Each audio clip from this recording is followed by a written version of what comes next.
আপনি ঠিকই দেখেছেন, এইভাবেই স্টক মার্কেট থেকে ধনী হওয়া যায়। স্টক মার্কেট থেকে ধনী হতে চাইলে এই 5টা জিনিস অবশ্যই আজ থেকে করা শুরু করুন। এই ভিডিওটা পুরো অবশ্যই দেখুন, না হলে আপনি কোনো ইম্পর্টেন্ট কথা মিস করে যেতে পারেন, যেটা আপনার ফাইন্যান্সিয়াল লাইফকে পুরোপুরি চেঞ্জ করে দিতে পারে। নাম্বার 1, স্টক মার্কেট থেকে ধনী হতে চাইলে আজ থেকেই আপনার ইনভেস্টমেন্টকে শুরু করুন। স্টক মার্কেটে টাইম বেশি ম্যাটার করে দেন মানি। আপনি কত তাড়াতাড়ি ইনভেস্টমেন্ট শুরু করছেন সেটা বেশি ইম্পর্টেন্ট, নাকি আপনি কত টাকা দিয়ে ইনভেস্টমেন্ট শুরু করছেন। আপনি মাত্র 500 টাকা দিয়েও স্টক মার্কেটে ইনভেস্টমেন্ট শুরু করে কোটি টাকা বানিয়ে ফেলতে পারেন, যেটা আগে আমি আপনাকে দেখাবো। এই রিয়েল এক্সপিরিয়েন্সটাকে বুঝুন। ওয়ার্ল্ডের most successful investor mister Warren বাফেটের সিএজিআর লং টাইমে রিটার্ন 22%, আর ইউএসের আরেকজন famous investor and trader mister Jim Simons, এনার সিএজিআর 66%। বাট এরপরেও মিস্টার ওয়ারেন বাফেটের নাম ওয়ার্ল্ডের টপ 10 রিচেস্ট পিপলদের মধ্যে রয়েছে, আর জিম সিমন্সের নাম ফোর্বসের রিচেস্ট লিস্টে র্যাঙ্কিংয়ে 50-এর আশেপাশে রয়েছে। বিকজ ওয়ারেন বাফেট তার ইনভেস্টমেন্ট শুরু করেছিল 11 বছর বয়সে, আর জিম সিমন্স ইনভেস্টমেন্ট শুরু করেছিল 40 বছর বয়সে। তাই 22% রিটার্ন নিয়েও ওয়ারেন বাফেট 66% রিটার্নকে বিট করে যাচ্ছে। এর থেকে বোঝা যাচ্ছে ইনভেস্টিংয়ে টাইম বেশি ম্যাটার করে দেন মানি। আপনি কত তাড়াতাড়ি ইনভেস্টমেন্ট শুরু করছেন সেটা বেশি ইম্পর্টেন্ট, আপনি কত টাকা দিয়ে শুরু করছেন সেটা নয়। তাই স্টক মার্কেট থেকে ধনী হতে আজ থেকেই আপনার ইনভেস্টমেন্ট শুরু করুন, আর এটা আপনি মাত্র 500 টাকা দিয়েও শুরু করতে পারেন। নাম্বার 2, ইন্ডিয়ার number 1 stock broker house Zerodha recently জিরোধার ফাউন্ডার নিতিন কামাত একটা টুইট করেছিল। তাতে তিনি বলেছিলেন, ইন্ডিয়ান স্টক মার্কেটে 99% অ্যাক্টিভ ট্রেডার ওভার 3 ইয়ার্সে এফডি রিটার্নকেও বিট করতে পারে না। বুঝুন, 99% লোক আছেন যারা এফডি রিটার্ন মানে 6 থেকে 7% রিটার্নও বছরে তুলতে পারেন না স্টক মার্কেট থেকে। আর এর পেছনে বড় কারণ হলো ডে ট্রেডিং করা, ফিউচার অ্যান্ড অপশানে কাজ করা, পেনি স্টকে ইনভেস্ট করা, আর ইভেন স্টপ লস লাগিয়ে ট্রেডিং করা। আর 99% লোক স্টক মার্কেটে এগুলোই করে থাকে। তাই প্রথমেই এগুলোকে অ্যাভয়েড করুন, নিজের টাকাটাকে বাঁচান, আর সেই টাকাটা ইনভেস্ট করুন গুড বিজনেসে through stock market. Stock market like a business, not like a gambling. Stock market থেকে ধনী হতে চাইলে এই নয়েজগুলো থেকে দূরে থাকুন। স্টক মার্কেটে ইনভেস্টিং করা শিখুন আর ইনভেস্টমেন্ট করুন ইনফ্লেশনকে বিট করতে আর ধনী হতে। নাম্বার 3, স্টক মার্কেট থেকে ধনী হতে চাইলে আপনাকে বুঝতে হবে how stock market work. Stock market কিভাবে কাজ করে, স্টক মার্কেট ক্র্যাশ হলে বা ডাউন হলে আমাদের কি করা উচিত, স্টক মার্কেটে প্রোমোটার অপারেটরের গেম সাইকোলজিকে বোঝার চেষ্টা করুন। এরকম ইম্পর্টেন্ট কিছু জিনিস আপনাকে জানতে হবে, যেটা স্টক মার্কেটে ইনভেস্ট করার ক্ষেত্রে আপনার কনফিডেন্সকে অনেক গুণ বাড়িয়ে দেবে এবং আপনাকে লসের হাত থেকেও বাঁচাবে। আগামী দিনে এই সমস্ত বিষয় নিয়ে বেশ কিছু গুরুত্বপূর্ণ ভিডিও নিয়ে আমি আসতে চলেছি।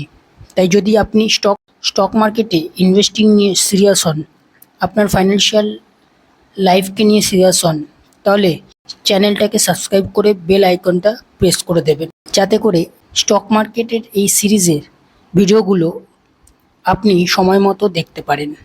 ধন্যবাদ। আসা যাক আমাদের টপিকে। যদি স্টক মার্কেটের এই বেসিকগুলো আপনি না জানেন, তাহলে যখনই স্টক মার্কেট ডাউন হবে, ক্র্যাশ হবে, আপনি ভয়ে লসে সেল করে বেরিয়ে যাবেন, এতে আপনার লস হবে। ওয়ারেন বাফেটের একটা ফেমাস কথা আছে, buy low sell high. But আমরা রিয়েল লাইফে ঠিক এর উল্টোটা করি, বাই হাই সেল লো। যখন স্টক মার্কেট উপরে থাকে সবাই কিনছে, আমরাও কিনি। আর এর উল্টোটা সবাই বিক্রি করছে, আমরাও বিক্রি করি। তাই সবাই যেটা স্টক মার্কেটে করছে সেটা যদি আপনিও করেন তাহলে আপনিও লস করবেন। আর এর জন্য 99% মানে সবাই স্টক মার্কেটে লস করে। তাই যদি আপনার জানা থাকে স্টক মার্কেট কিভাবে কাজ করে, মার্কেট ডাউন হলে বা ক্র্যাশ হলে কি করা উচিত, অপারেটর বা প্রমোটারের গেম বা সাইকোলজিকে যদি আপনি বুঝতে পারেন, এই সম্বন্ধে আপনার ধারণা থাকে, তাহলে আপনার লস করার চান্স অনেক গুণ কমে যাবে। এর জন্য আমি দুটো এক্সাম্পল আপনাদের সাথে শেয়ার করব। প্রথমটা হচ্ছে ইনফোসিস। ইনফোসিসে আজ থেকে 1 বছর আগে 17ই এপ্রিল ইনফোসিস 14% ডাউন হয়ে যায় এবং তারপর সেটা রিকভারি হতে 3 মাসও সময় লাগেনি। 13ই জুলাই যে 14% ডাউন হয়েছিল সেটা রিকভারি হয়ে যায়, তো 3 মাসের মধ্যে 14% রিটার্ন চলে আসে। সেম জিনিস কোটাক মাহিন্দ্রা ব্যাংকের সাথেও দুদিন আগে হয়েছে। কোটাক মাহিন্দ্রা ব্যাংকেও প্রায় 11%-এর মতো স্টক ডাউন হয়ে যায় এবং এটাও আমার মনে হয় আগামী 3-4 মাসের মধ্যে এটা রিকভারি হয়ে যাওয়ার চান্স আছে। এর মানে এটা নয় যে স্টক নিচে যাবে না, স্টক নিচেও যেতে পারে, বাট শর্ট টাইমে নিচে গেলেও লং টাইমে স্টক ওপরে যাওয়ার চান্সই সবথেকে বেশি। কেন এই ধরনের কোম্পানির কোনো ফান্ডামেন্টালি প্রবলেম নেই, এদের বিজনেসে কোনো প্রবলেম নেই, এদের ফাইন্যান্সিয়ালে কোনো প্রবলেম নেই, আর এরা এদের ফিল্ডে লিডার আছে, সেটা ইনফোসিস হোক আর কোটাক মাহিন্দ্রা ব্যাংক হোক। তো টেম্পোরারি কোনো প্রবলেমের জন্য স্টক নিচে আসতে পারে শর্ট টাইমে, বাট লং টাইমে এই ধরনের স্টকের প্রাইস উপরে যাওয়ার চান্সই সবথেকে বেশি। এটা আমার নিজস্ব ভিউ, নিজস্ব ওপিনিয়ন, নিজস্ব অ্যানালাইসিস। প্লিজ এটাকে রেকমেন্ডেশন হিসাবে নেবেন না, এটা কোনো বাই বা সেলের রেকমেন্ডেশন নয়, এটা জাস্ট এডুকেশনাল পারপাস আর এক্সাম্পল পারপাসে আমি আপনাদের সাথে শেয়ার করছি। যেদিন কোটাক মাহিন্দ্রা ব্যাংক ডাউন হয়েছিল 11%, সেদিন আমি একটা ভিডিও বানিয়েছিলাম, আপনি চাইলে আমার চ্যানেলে এই ভিডিওটা দেখতে পারেন। সেদিন আমি বলেছিলাম যে স্টক 10%-এর ওপর ডাউন হয়েছে, এখানে সবাই সেল করছে, ম্যাক্সিমাম লোক এখানে সেল করছে, বাট এখানে আমি বাই করলাম। তো এটার জন্য আমাদের জানতে হবে স্টক মার্কেট কিভাবে কাজ করে, স্টক মার্কেটে ক্র্যাশ হলে কি করা উচিত, স্টক মার্কেট ডাউন হলে কি করা উচিত, প্রোমোটার অপারেটরের গেম সাইকোলজি সম্বন্ধে আমাদের একটা আইডিয়া থাকতে হবে। তো এর জন্য আমাদের এই নলেজগুলো দরকার, আর যদি এগুলো জানা থাকে তাহলে আমাদের লসটাও কম হবে। এই একই স্টকে যারা সেল করে দিয়েছে তাদের কিন্তু অলরেডি লস হয়ে গেছে, তো তাদের কাছে মনে হচ্ছে stock market like a gambling, but stock market হচ্ছে লাইক এ বিজনেস।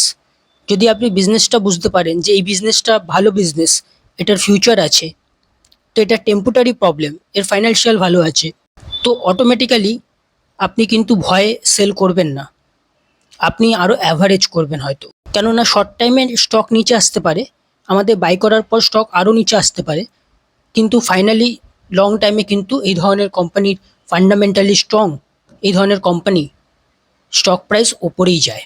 আপনি পাস্ট হিস্ট্রি চেক করে দেখুন, ব্যাক টেস্ট করে দেখুন, তো আপনি বুঝতে পারবেন। তো এই স্টকেই যারা সেল করে দিয়েছে তাদের কিন্তু অলরেডি লস হয়ে গেছে, বাট এই স্টকই আগামী দিনে প্রফিট করেই দেবে। তো যেখানে তারা প্রফিটে থাকতে পারতো সেখানে তাদের লস হয়ে গেছে, প্রফিট তো হলোই না, উল্টো আরও লস হয়ে গেল।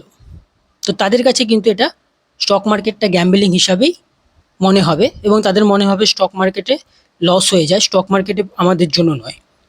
তো এর জন্য আমাদের স্টক মার্কেটের বেসিকগুলো শিখতে হবে, how stock market work, stock market কীভাবে কাজ করে, স্টক মার্কেট ডাউন হলে বা ক্র্যাশ হলে আমাদের কী করা উচিত, প্রোমোটার অপারেটরদের গেম সাইকোলজি, তো এগুলো সম্বন্ধে আমাদের একটা আইডিয়া থাকতে হবে।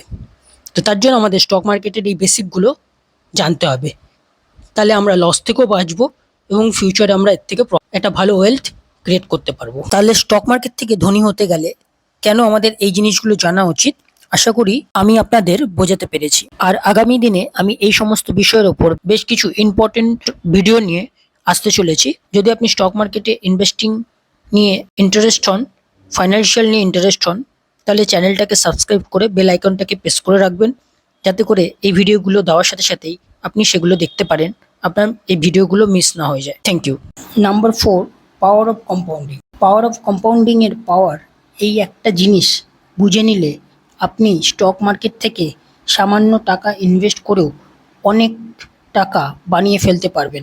ওয়ারেন বাফেট 22% সিএজিআর নিয়েও রিটার্ন নিয়েও মাল্টি বিলিনিয়ার হয়ে গেছেন এই পাওয়ার অফ কম্পাউন্ডিংয়ের জন্য। ওয়ারেন বাফেট 11 বছর বয়সে ইনভেস্টমেন্ট শুরু করেছিলেন আর আজ তার বয়স 93 ইয়ার্স। পাওয়ার অফ কম্পাউন্ডিংয়ের ম্যাজিক দেখতে আপনাকেও সময় দিতে হবে। এর জন্য সময় গুরুত্বপূর্ণ, কত টাকা দিয়ে আপনি ইনভেস্টমেন্ট করছেন সেটা নয়। যদি আমরা 10,000 টাকা প্রতি মাসে ইনভেস্ট করি আর 20% সিএজিআরও আমরা লং টাইমে পেতে পারি, তাহলে 15 বছর পর আমাদের কাছে হবে 1 কোটি টাকা, 26 বছর পর আমাদের কাছে হবে 10 কোটি টাকা, আর 38 বছর পর আমাদের কাছে হবে 100 কোটিরও বেশি, 114 কোটি। যদি আপনি একবার মাত্র 7,000 টাকা ইনভেস্ট করে 7,000 রুপিস একবার ইনভেস্ট করে তার উপর 20% সিএজিআর পেতে পারেন লং টাইমে, তাহলে 40 বছর পর আপনার এই একবার ইনভেস্ট করা 7,000 টাকা 7,000 রুপিস হয়ে যাবে 1 কোটি টাকা। এটা হচ্ছে পাওয়ার অফ কম্পাউন্ডিংয়ের ম্যাজিক। আর এর জন্য একে 8 ওয়ান্ডার অফ দ্য ওয়ার্ল্ডও বলা হয়। আইনস্টাইনের একটা খুব ফেমাস কোট রয়েছে, compound interest is the 8 wonder of the world, he who understand it earn it, he who does not pay it. Compound interest হচ্ছে 8 ওয়ান্ডার অফ দ্য ওয়ার্ল্ড। যে এটাকে বোঝে সে আর্ন করে, আর যে এটাকে বোঝে না সে পে করে, লস করে।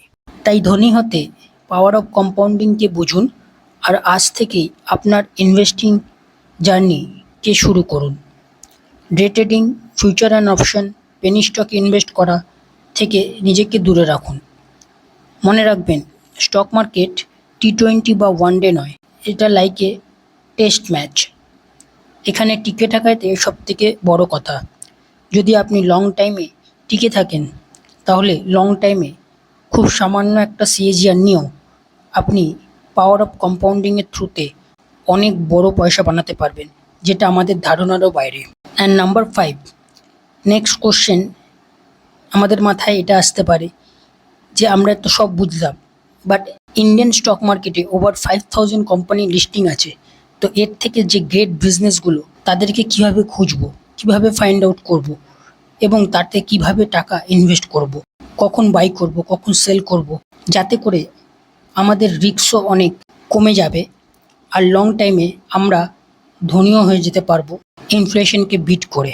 এছাড়াও ইনভেস্টিং করার আগে আমাদের আর কী বিষয় মাথায় রাখা উচিত যাতে করে আমাদের রিস্ক আরও কম হয়ে যেতে পারে, এরকম আরও অনেক ইম্পর্টেন্ট বিষয় এবং স্ট্র্যাটেজি আমি আগামী দিনে আপনাদের সাথে শেয়ার করতে চলেছি।